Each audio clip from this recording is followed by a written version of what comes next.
ایک حدیث پاک میں آپ کو بتاتا ہوں. اللہ کے نبی صلی اللہ تعالی علیہ وسلم ارشاد فرماتے ہیں کہ آخر زمانے میں ایک ایسی عظیم جنگ ہوگی ایمان والوں کی اور رومیوں کے درمیان. کفار و مشرکین ہیں اور مسلمین ہیں. اس کو ملحمۃ الکبریٰ کہا گیا ہے. قیامت سے قریب ہونے والی یہ سب سے بڑی جنگ ہے. اسی سے آپ اندازہ لگائیں.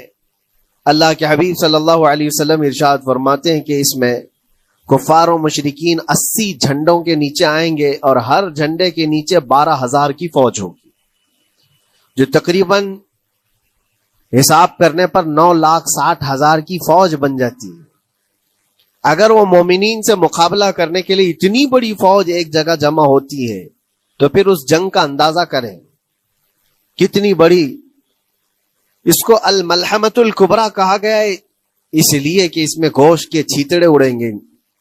ملحمہ جو کہا گیا ہے عربی میں کہ گوشت کے ٹکڑے ٹکڑے دیکھے جائیں گے، اس قدر اس میں جانے جائیں گی. اس جنگ کے متعلق جو اللہ کے حبیب صلی اللہ علیہ وسلم نے پیشین گوئی کی ہے، جو پہلے سے خبر دی ہے، وہ کیا ہے؟ فرمایا کہ پہلا دن جب ہوگا مقابلہ کا تو اس میں مسلمانوں کی جماعت میں تعداد کتنی ہوگی یہ تو نہیں بتایا گیا. کفار و مشرکین کے تو پتا ہے کہ 80 جھنڈوں کے نیچے آئیں گے، لیکن مسلمان اور مومنین جو لڑ رہے ہیں ان کی تعداد کا کوئی علم نہیں ہے ہمیں. لیکن یہ پتا ہے کہ ان میں سے 1/3 ایک پوری جماعت کا 1/3 حصہ میدان چھوڑ کر بھاگ جائے گا. جنگ میں سے وہ میدان چھوڑ کر بھاگ جائیں گے جب اتنی شدت کی چیز ہو رہی ہو، مصیبت آ گئی ہے، تکلیف آ گئی ہے.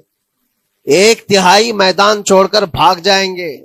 اور ان پر کیا فرمایا حضور پاک صلی اللہ علیہ وسلم؟ فرماتے ہیں وہ دنیا کے روئے زمین کے بدترین لوگ ہوں گے، ان کی توبہ بھی قبول نہیں ہوگی. وہ سب سے بدترین لوگ ہوں گے، پیٹ دکھا کر جو نکل چکے ہیں. دوسرا مرحلہ آئے گا، دوسرا پڑاؤ. یہ ایک بہت سخت سٹرگل کرنے والا میدان ہے، مصیبت اٹھا رہے ہیں، مشقت اٹھا رہے ہیں. دوسرا دن ایسا ہوگا کہ مومنین کی جماعت کا 1/3 1/3 حصہ شہید ہو جائے، قتل ہو جائیں گے. سوچو یہ بہت بڑی بات ہے. یہ دونوں چیزوں پر میں آج آپ سے گفتگو کرنا چاہتا ہوں. 1/3 حصہ میدان چھوڑ کر بھاگ جا رہا ہے اور 1/3 حصہ قتل ہو گیا، شہید ہو گئے. بچے کتنے ہیں؟ 1/3. لاسٹ میں 1/3 حصہ بچا ہے. یعنی ایک میں اگر 3 پارٹ کریں تو 2 پارٹ تو ختم ہو گئے، 1 پارٹ بچا ہے. اور اللہ کے نبی صلی اللہ علیہ وسلم فرماتے ہیں اللہ رب العزت اس آخری 1/3 حصے کو فتح مبین عطا فرمائے گا. فتح تو ہے ان کی، فتح ہوگی ان کی، لیکن جو حصہ بچا ہوگا وہ آخر کا 1/3 حصہ ہوگا. اب اس پر مجھے عرض یہ کرنا ہے، مومنوں کو اگر فتح دیکھنا ہے، اللہ کی نصرت اور مدد دیکھنی ہے تو یہ 2 چیزیں تو برداشت کرنی پڑیں گی. کون سی؟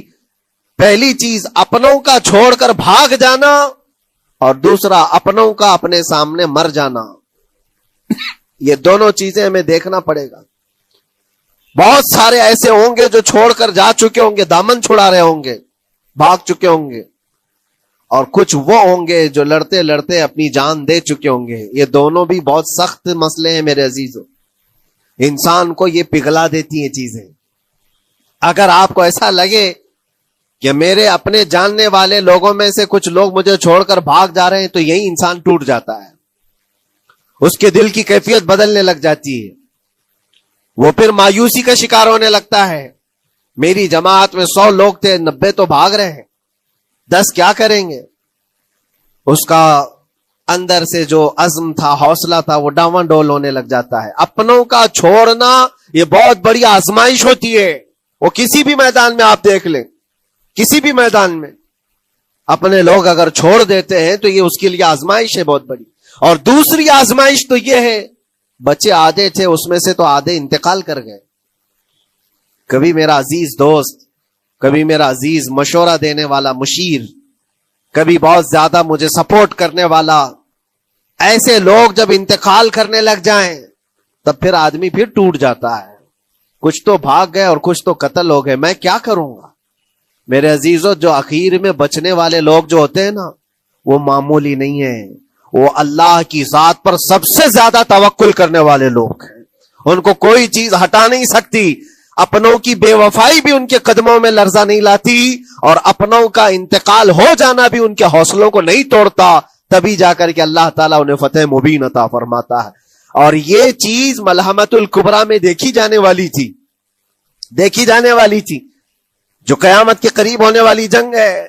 لیکن میرے عزیزوں آج ہم نے اپنی آنکھوں سے یہ مشاہدہ کیا ہے غزہ کی سرزمین پر، فلسطین میں 15 مہینے کے بعد آج صہیونی حکومتیں اور یہودی غاصب حکومتیں صلح کرنے پر اور ایگریمنٹ کرنے پر مجبور ہو گئی. دنیا ان کے منہ پر تھوک رہی ہے. تم 50,000 سے زیادہ لوگوں کو قتل کر کے صرف 200 لوگوں کو چھڑانے کے لیے آج بھی فتح کا جشن منا نہیں پا رہے ہو، بلکہ پھر جھک کر کے ان کے ساتھ معاہدہ ایگریمنٹ کرنے پر مجبور ہو.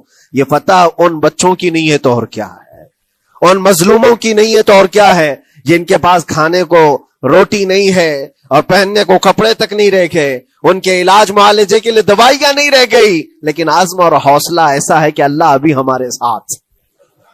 میرے عزیزوں ان کے توکل اور ان کے عزم کے متعلق یہ صرف اور صرف اخبار کی باتیں نہیں ہیں، سوشل میڈیا کی باتیں نہیں ہیں.